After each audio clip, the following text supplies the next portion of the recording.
Hello. We are back. We're back. Yeah. Yeah. We hope you've been enjoying it so far. Please do let us know what you think. Yeah, and be brutally honest. We do want to hear it. We do want to hear it. Mm-hmm. Just don't be mean. We can't take mean. No. Not this week. No need to be mean, but honest is fine. Honest is fine. Mm-hmm. How's your week been, girl? Well, your standard up and down with kids. Yeah. But I have been reading a new book this week. Oh. Mm-hmm. It is Paloma Faith's MILF. Interesting. Yeah. Before you get started on that, I actually listened to her new podcast today. I've been listening to that. We are literally the same person. We are. Which one did you listen to? James O'Brien, is that his name? Oh, yeah, I haven't listened to that one. Yeah, very good, actually. Well, the reason I brought it up is because when I was reading it, it's like she is in my head and writing this book to a point. There are obviously some differences, but the main thing was when she was talking about her pregnancy and how we get sold this dream of falling pregnant, easy peasy, glowing, feeling great, looking great, sneezing out a baby. And it's not the case. No, well, my journey wasn't like that anyway. No, and I mean, my first journey was pretty good, but then my second pregnancy, I remember thinking, for most of it, I hate this, but never said it. Because you can't, well, not that you can't, but I feel like we're so consciously aware of women that maybe struggle to fall pregnant or can't have children that we feel like, or society has kind of made us feel like we can't complain when we're pregnant because we should be grateful. And absolutely, I was so grateful because our journey took quite a long time. And I was so grateful to be pregnant, but I didn't leave my house. Like, I was so tired, like so tired. I had this expectation before I fell pregnant that it would just be like a fairy tale. Yeah. Like, I would have this big bump. I never got a big bump. Like, I was super gutted that I didn't get a big bump. Really? Yeah. That's interesting. I really wanted to look pregnant. And I honestly feel like, I mean, if I showed you pictures, you would know I was pregnant. I did have a bump. But you know when you see some women that are really pregnant? Yeah. I wanted to be. See, that's interesting because I wanted to have that. With Alba, my bump was smaller and I barely had a bump. I say barely, obviously, I had one, but it was small the whole way and I was so grateful that it was small. Were they born the same size? Isla was a tiny bit bigger. Size. Yeah. She wasn't much bigger, like a pound and a bit bigger than Alba. But yeah, small. And that's the whole thing as well. You get people saying, you're carrying it so well, you look great, and you know, because you're tall, you carry the baby well. And you think, what does that mean?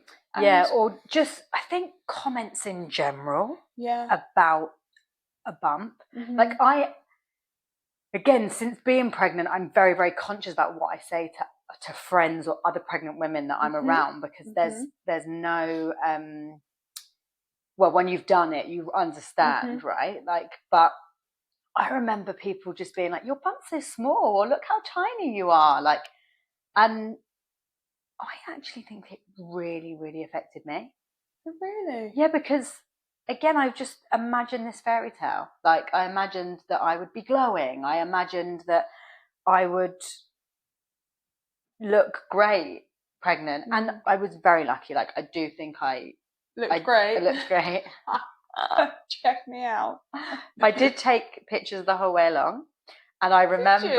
oh my God, I took a picture. I must have been 12 or 16 weeks. I was like, oh my God, I can see my bum. I think we all did that. I absolutely could not see my bum.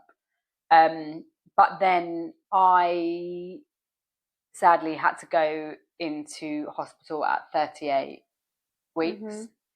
So my last picture was at 38 weeks. The night I went in, I didn't have her for like 4 days, I think it was, after that.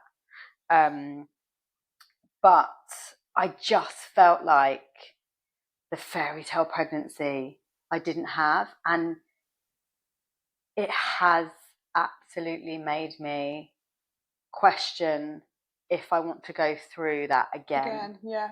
I think I was very, but then I say this, I was very lucky. I wasn't, but it's going back to that whole thing of, you know, there are so many people who are in different situations that are like desperate to be pregnant and have children, which I think is why we say like I was so lucky, because obviously I understand I am lucky to have my 2 children. With Alba though, I remember thinking like, this pregnancy thing is a breeze. What are people whinging about? Like, I'm pregnant, I was still training all the time, I was like able to do everything. Yes, I was a bit sick. More towards the end, I was sick most evenings, but I didn't find it a challenge. There were days where, you know, I was tired. I slept my whole pregnancy. I know, but then literally slept. I think a lot of people do. Then I had Isla, fell pregnant with her, expecting it to be the same. Oh my word, it was not. But I don't know if it's because I already had a kid to run around after, or if it was just different. Who knows? But that's when I was like, oh, this is what pregnancy is. Not this whole like, look at me, I'm going to pregnancy Pilates and I'm going running every day. And I wasn't running every day, but I was one of those knobs. My first pregnancy, like, even your second pregnancy, because I met you and you were still a knob. No, I'm joking. That was quite funny for you. What do you mean for me? Okay. Well, no. I remember us going on walks and I was like, oh my God, do you want to slow down? Because you were like heavily pregnant. You're like, no. And we're like going up a hill and you're like on going, pushing a pram as well. And I'm like, do you want to slow down? And you were like, no. There was no way. Like, do you know, with Albert, I walked because I had the dog then. I walked we'll get into that another time. Every single day I would walk with her, like through the fields, I say with her, in my belly. But I think that's what, I don't know, kept me sane, I suppose, because I was out and about all the time. Yeah, I think that was one of my issues, is that because I was so tired. And thankfully, it was really only one of my symptoms, the only symptoms kind of that I had. So I'm so grateful that I just had the tiredness. But it is still, but like, I had no energy. Like, and she sat so low that I had problems, I would say probably for about 6 months after, with my whole body. Even like my the insides knees on the outside. Yeah, even so I couldn't walk fast. Like my pelvis killed.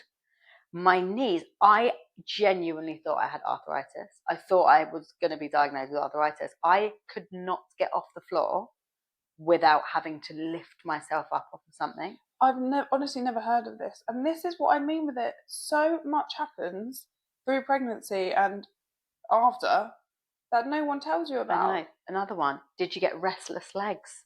No.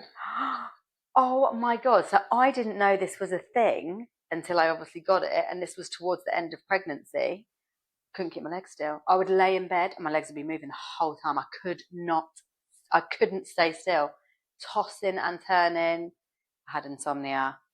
I woke up like 4 a.m. every single day and just laid there. And then weirdly, towards the end, I was still working. So I would get up, go to work, feel fine, but then it would hit like 2 o'clock, 3 o'clock, and I was like, I'm done. So with Isla, I got that in the afternoons. I would actually sneak off and go and have a nap. Would you? Yeah. While Alba was napping. No, it was whilst I was at work. Because I was listening from work. They know that. I was so tired.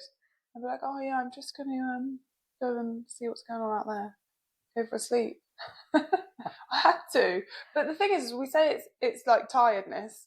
It's not. It is like, it's no energy, way beyond drained. that. Yeah. And you say to, people, oh, she's pregnant, she's tired.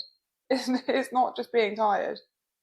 It is like, I don't know how you describe it. Delirium. It's just, it's a wild ride. And I'd love to know, or, if anyone has actually had this fairy tale pregnancy. I did. In your first one? No, it wasn't fairy tale. And your birth? Was that fairy ride. tale? Yeah, and again, but then this is the other thing.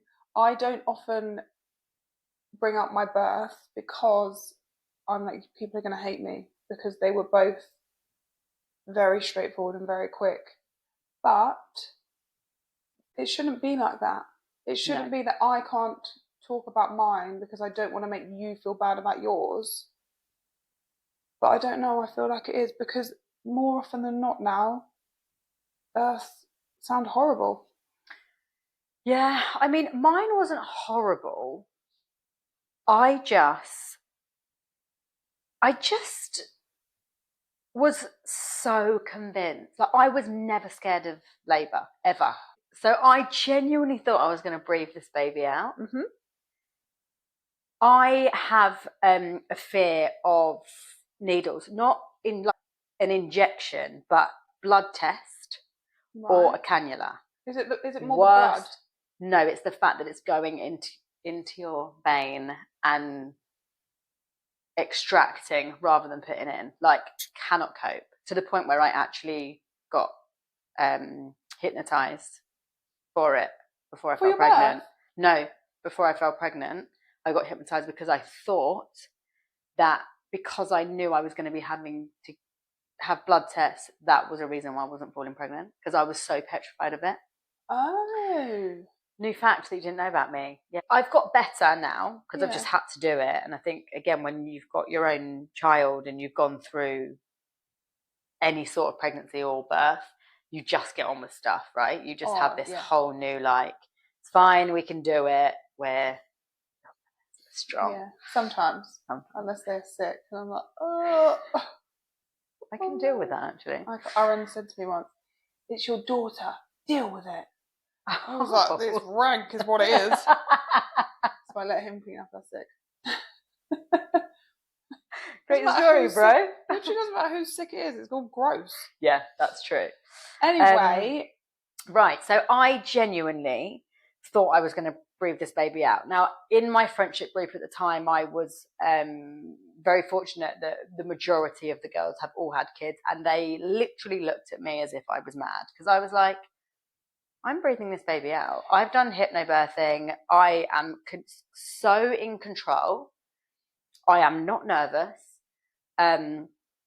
I have a blood condition, so I had to have a specific kind of plan in place. Yeah. So I knew that I was going to have a cannula, whether it was a natural birth, whether it was a C-section. I knew I had to have it, so I kind of just had to get over that. Mm-hmm. So I was just like, cool, I'm going to breathe this baby out, and then when we have to have the cannula, I'll have it, no problem, I'll deal with it. I'm just going to butt in with the whole breathing the baby out. Why do you think that you thought that? Because I feel like our bodies we're meant to give birth. Do you think it's also because that is what we're sold in this, like the whole pregnancy thing, and we're sold like birth, it's so natural, it's the most natural thing you can do, of course you can breathe this baby out. And I also read, I didn't do a you did breathe your babies out, no? Yes I did, right, and I this is what I mean, but don't hate me for it, Gabby. I just have a big hole.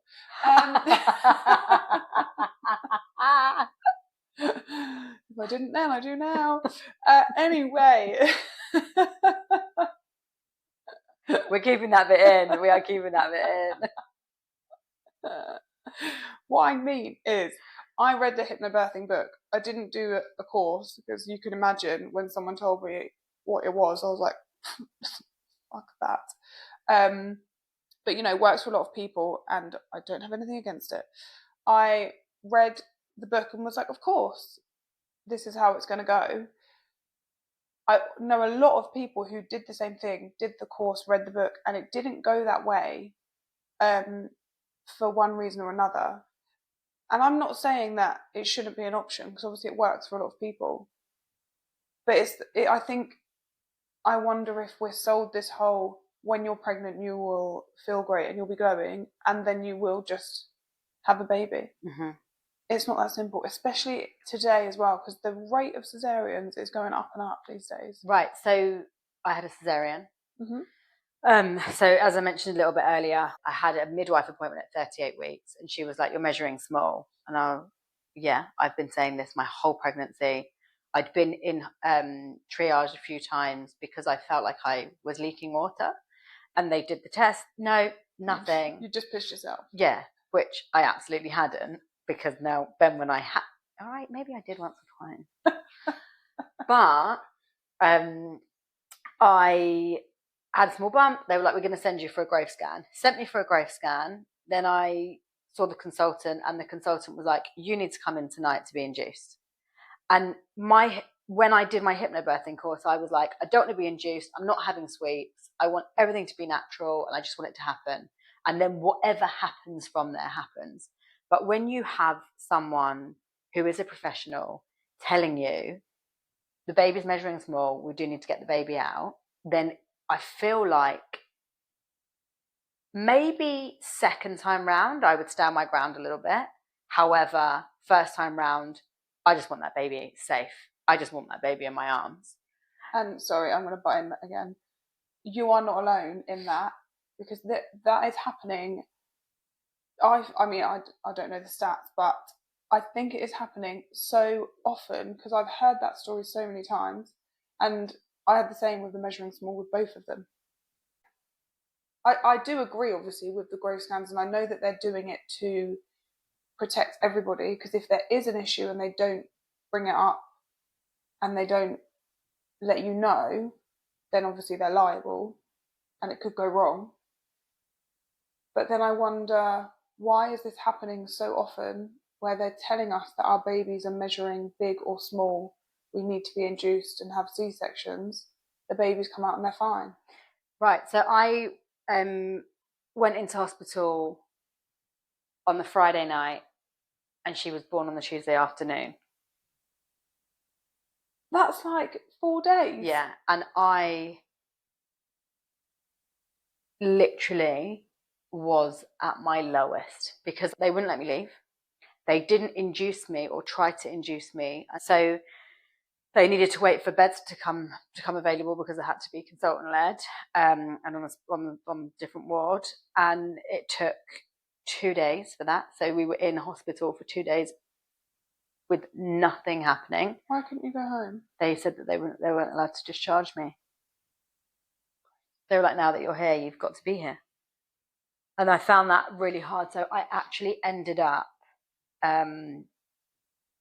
having Delilah at my lowest point I think I've ever been in my whole life, and then had to just become a mother. Like, you just have to get on with it. So my mental state was absolutely rock bottom, to the point where before I had her, I literally turned my phone off. I was like, I don't want anyone speaking, because everyone's going, "Have you had the baby yet? Like, what's happening? Like, give us any updates. Can we come and see you?" Like no. I just want to be. I remember, because I had to push for the C-section because they wanted to continue to induce me, and I was like, no, I've been in hospital for 4 days now. I know they're doing as best as they can, and I know they're doing everything by the book. I wasn't angry at them. I was angry at the fact that I wasn't able to go home and rest before and do what you know is best for you. Right. I think that's something I struggled with the second time more, is I was like, you're not listening to what I'm saying. Yes, you're telling me that this baby's stopped growing and same thing, 38 weeks, I'm going to have to be induced and blah, blah, blah. But I am telling you, I know that I'm okay and my baby's okay, and I know that I can push out this baby when it's good and ready. But you are not listening to me.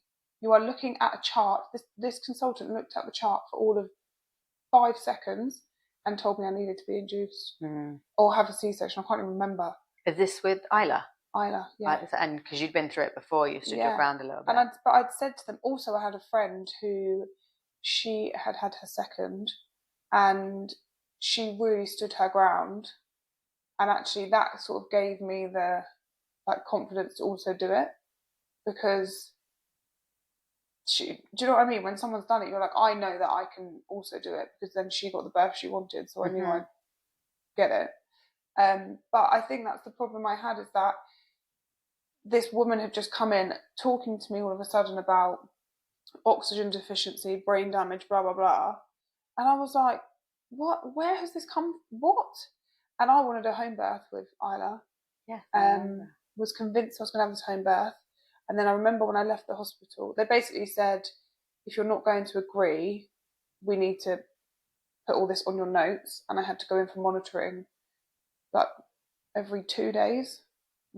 She came out anyway, before any of that happened. But I remember calling Aaron crying, saying, I can't have my home birth I wanted. And then when it came about, I was like, I really don't want a home birth, because the tidy up looks well intense. So I'm not doing that. Especially, not with Alba running around and then a newborn baby. Mental. But yeah, I think there is so much where, like you say, we trust the professionals, and I don't have a bad word to say about any of them. I don't, because they all do such a fantastic job. But where you said they're doing it by the book, that's what they're doing. By the book. They're not. I felt like they weren't talking to me like I was a human. Yeah, they're just reading what? Yeah. Yeah. And then when I did have both of them, actually, because Alba was also small, but she came early, so they had no there was no chance for them to get in. And both times the midwives were like, well done you for standing your ground, because that was a seamless birth, blah, blah, blah. Otherwise I would have gone through everything else for no reason. And I'm so happy for you that you got that. That doesn't, as someone that really didn't get the birth that they wanted and the experience, I'm not upset hearing your story. I'm good for you. Do you think that's because you've accepted how yours went? I think no, because I don't think I have. I still feel you were robbed. Yeah, absolutely. And because I don't know whether I want to have or whether we will have more children, that might have been my only chance. Yeah, but then I suppose, again, it's easy for me to say, she's here, she's happy, she's healthy. Absolutely. Which I know, yes, is important, and it's great. And I think that is what that's how a lot of people see it. And they exactly like I've just come to you there and said, yeah, but she's here, she's happy, she's healthy. That's by the by, because actually your birth experience was stressful. Yeah, the actual birth was great. The actual birth itself, the cesarean, was incredible. I very much took over.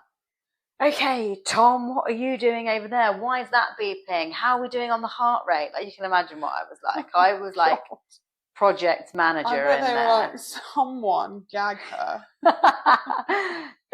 I had the shakes really badly, so I was why? Does anyone know why I'm shaking? And do I need any more of this? And I don't know. It was. I think it's a side effect of the drugs. When you're that tired as well and delirious, it must be. And it's scary, all of that.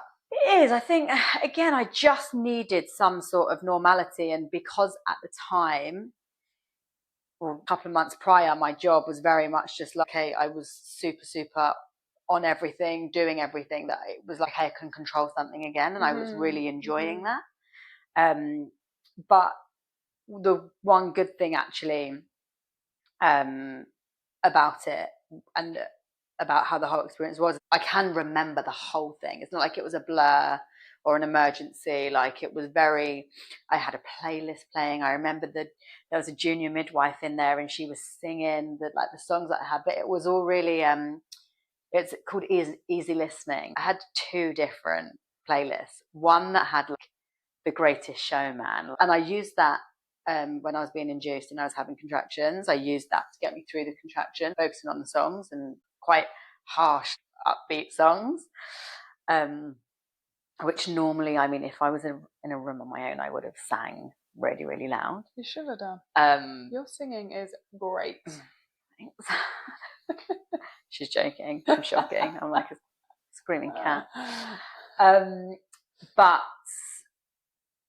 when I'd had Delilah, the midwife came over, or John obviously went out, and then when they had sorted the placenta out, the midwife actually came over to John and was like, tell your wife, well done for pushing for the C-section, because her placenta had started to calcify.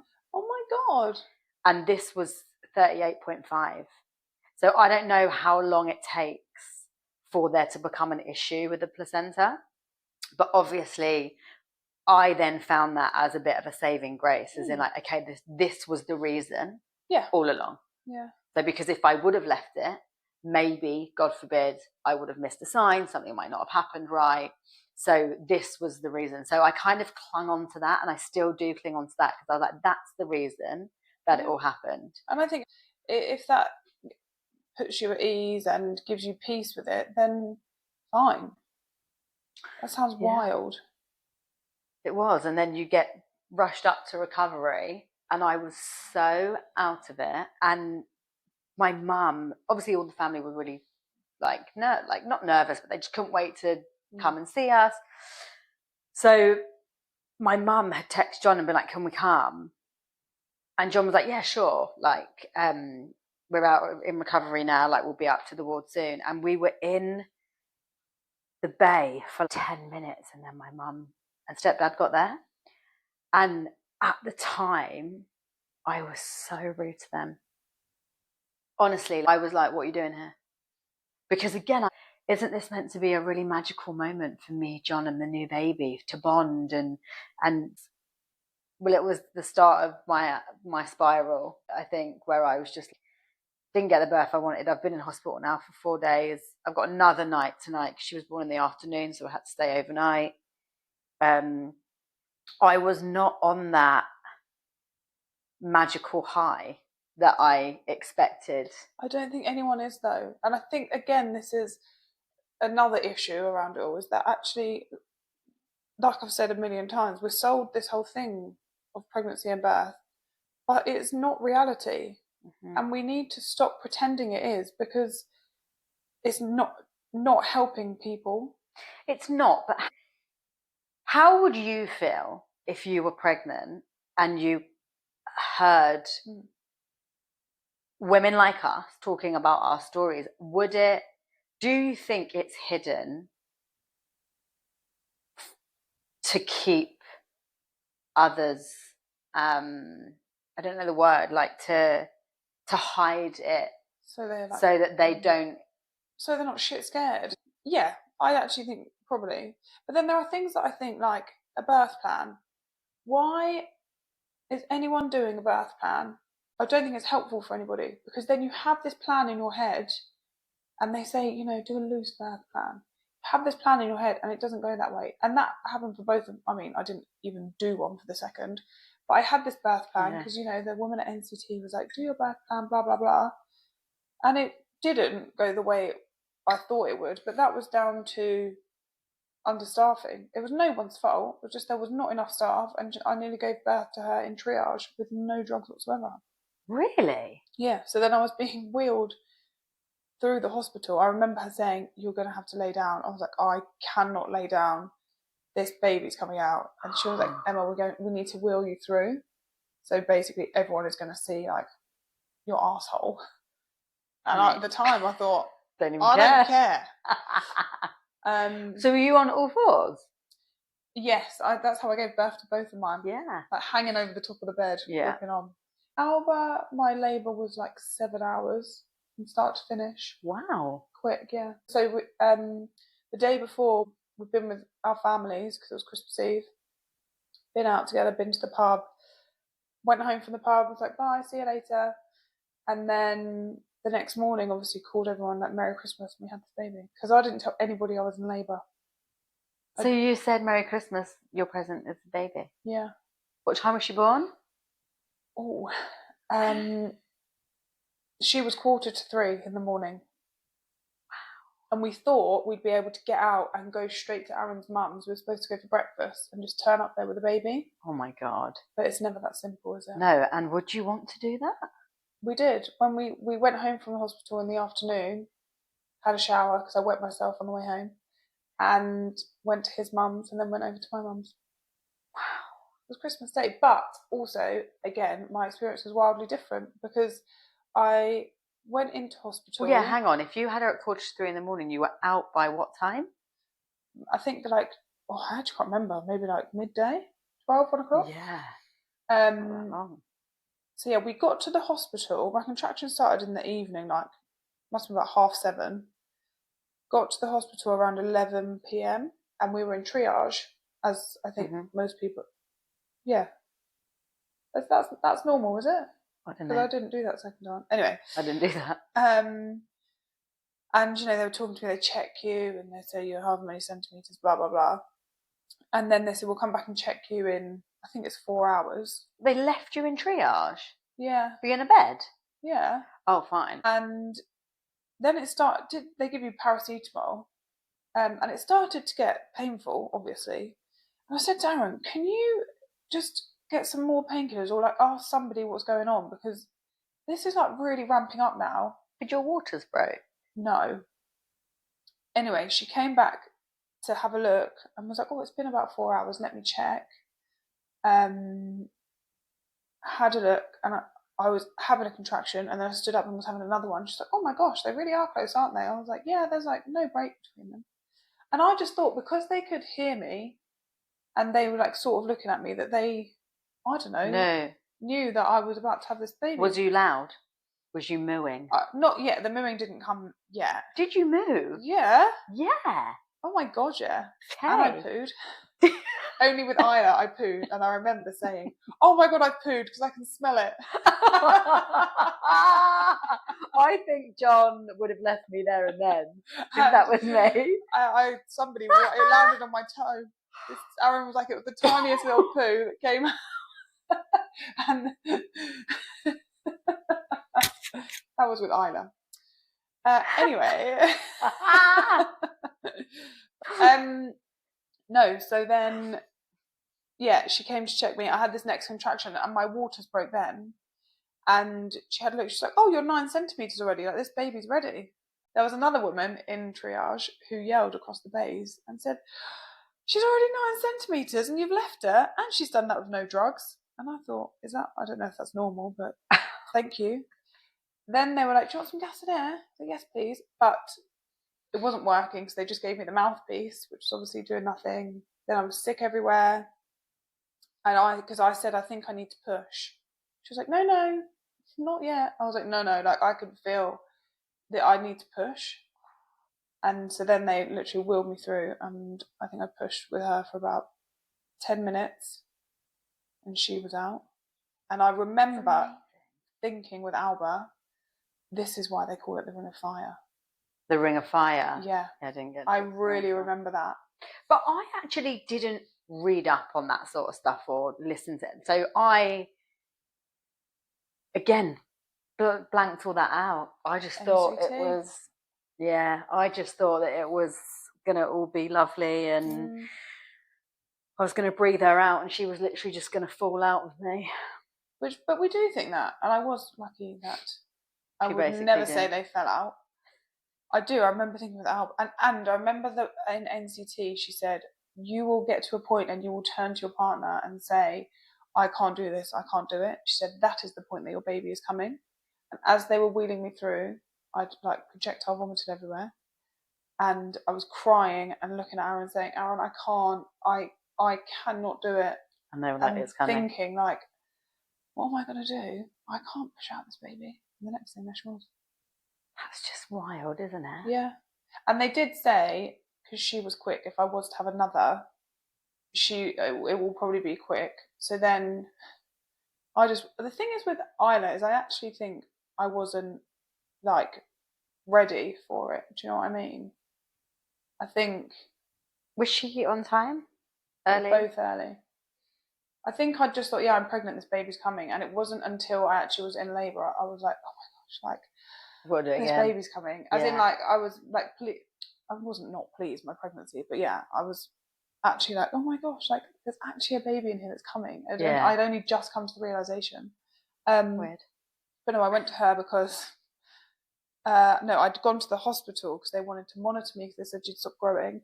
And I sat there and thought, I'm pretty sure that my contractions, or not my contractions have started, but like something's happening. And that's when they were telling me about the brain damage and everything. And I spoke to the midwife and said, I don't know what to do because I want to have this home birth, but they're telling me that I should be consultant-led, blah, blah, blah. Anyway, went up to the birth unit and saw them filling up a birth pool and was like, well, it was hot and sweaty. Asked the woman there the temperature, and I thought, I don't want to do it at home because that's hot and it looks messy. And she then did a sweep and said, she was like, can you feel that? I said, yeah. She said, is it hurting? I was like, well, it's not comfortable, but like, it's not awful. She said, you've got quite a high pain threshold. And I remember thinking, oh, check me out. Knob. Because then she said, my shift finishes, this was like 1 o'clock maybe. She said, my shift finishes at 8 p.m. and I guarantee you'll have a baby by then. I was like, yeah, all right. Got in the car to go home because I had no hospital bag packed, obviously. Why would I? Got home, called Aaron. Oh, my contractions started on the way home. Called him, was like, just by the way, had the sweep, my contractions have started, so you're probably going to have to leave work early. He said, oh, should I come home now? I was like, well, no, do what you've got to do, but don't long it out. Like, don't just drop your tools and leave. But yeah, come home. Called my mum because I needed her to get Alba from nursery, and was like just doing what I was doing around the house. And then I thought, God, these are like coming thick and fast. Then I called Aaron back and said, don't like take your time because I think it's time. Like we need to go. So I then packed him stuff to shower at the hospital. Got home, got to the hospital. They had a look, and then did the same thing. Projectile vomited everywhere. Yeah. And then she said, Emma, I need to check you. And I thought, don't bother checking me because this baby's coming out. And I was stood on the floor, obviously. And and she's like, go on, get on the bed and I'll check. And I said, no, I think I need to push. And she would just said, just do what your body needs to do. And I pushed and she was like, okay, hold it there. And then I pushed again and there she was. Wow. I know. That's she amazing. Came out fast though.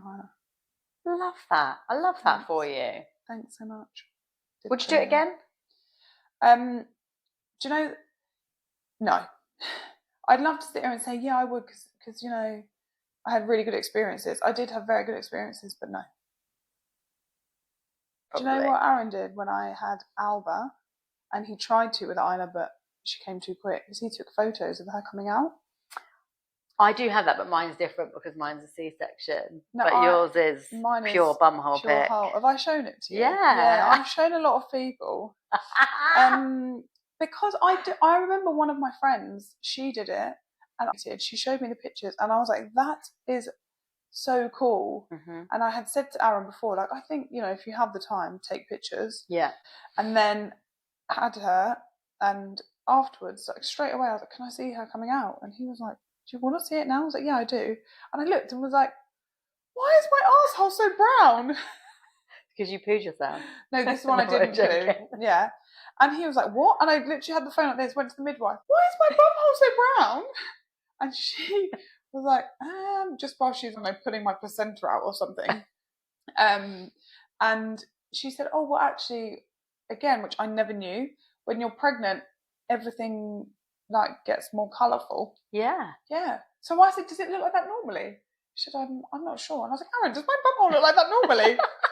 I was like, I don't think so. And I was there like Googling, like, get your bumhole bleached. That is so funny. My pictures are not like that. So I took the phone in. Well, John took the phone in with us, and then obviously we're playing the songs from the phone, and they had a speaker that they hooked up to and played it from the speaker, which was nice. But as the surgeon was about to deliver her, they said, would you like to get some photos of this? And John was like, oh, okay, fine. And it's on live. So he's got like loads of snaps. So you can actually see her being lifted from my belly up. Obviously there is a little bit of, what's it called? A screen. But they went, honestly, God, we've never seen a kid looking so angry to come out. And I was like, well, she wasn't fucking ready, was she? She wasn't ready to come out. But honestly, she's like this. Oh, bless her. But yeah, and then they took her away, did her checks, and they were gone. I checked it because John was taking them pictures while they were out there, like cleaning her up and everything. And then he videoed me meeting her. Oh, that's cute. So I do have that on video, which is so lovely. And it was about 11 minutes after. Oh, really? So I'm just sitting there letting them stitch me up while... Where's my baby? And the thing that I say when she comes in was, has she got hair? Because I really didn't want a bald child. I've still got one now. Although her hair's growing. She's not bald. No, but you know what I mean. If you haven't listened to the last episode, listen to the last episode. It is growing actually. Like this week, I've really seen, but she's starting to pull it at the sides a little bit and play with it. Maybe stop twirling it. Yeah, she's got a little curl at the back. Cute. But yeah, so those pictures and photos are definitely something that I will want to keep forever, and I can't wait to like show her when she's older and be like, this is you. This is you. I do think it is, like, obviously it's very special, but what I will say is another thing you're sold is you'll give birth to this baby and you'll fall in love with it straight away, and that did not happen for me. Absolutely not. And it wasn't until Alba was about, I think maybe 5 or 6 months. 5 or 6 months? Yeah. Wow. I don't know if it was that long.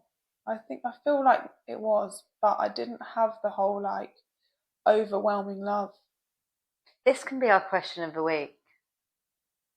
Did you have the overwhelming love for your baby? Did you fall in love instantly? I didn't.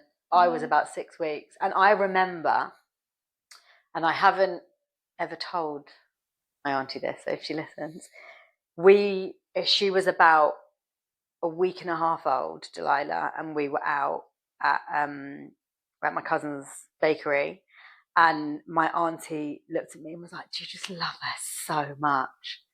And I was like, yeah. And inside I was like, yeah.